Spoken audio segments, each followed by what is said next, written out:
Hello, this is GB News, Britain's news channel, and welcome to the Alastair Stewart Studios, here in the heart of Westminster. So much again from the bottom of my heart, I declare the Alastair Stewart Studios open! I've never in my long life been an address before, but I think I am now an address. The Alastair Stewart Studios at GB News. And it was such a kind gesture because I've thoroughly enjoyed the time I spent with GB News from when I left ITN and joined them at the very beginning, right at the kick-off point.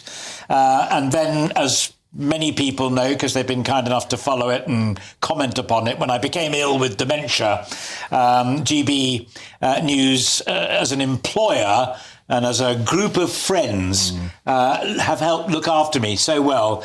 But to have a bit of real estate, as POTUS would call it, named after me is a great honour. We had a lovely party, all sorts of people turned up, and it was great, and I'm enormously grateful, and thanks for having me on the show as well. Absolute delight to have you here. No, we've got your mush on the door as we come in now every day. It's like, you know, at Anfield, you touch greatness. It's the same when we come in. We can tap you on the head and be sort of blessed by your greatness. Seriously, you know, as somebody who's followed your career my entire life, you know, way before I got into journalism, it's a genuine honour and a privilege to have you here, and thank you so much for everything you've done for journalism, for the country, for GB News. You're a genuine legend.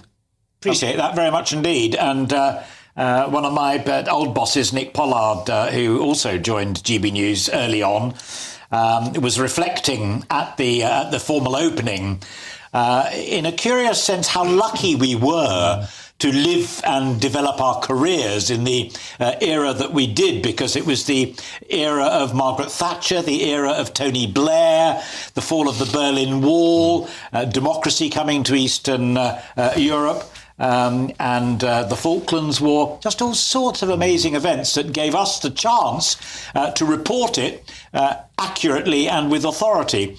And why it was such a joy for Nick and for me to come to GB News was that we could then go that one step further and start interviewing all sorts of people who took profoundly different views.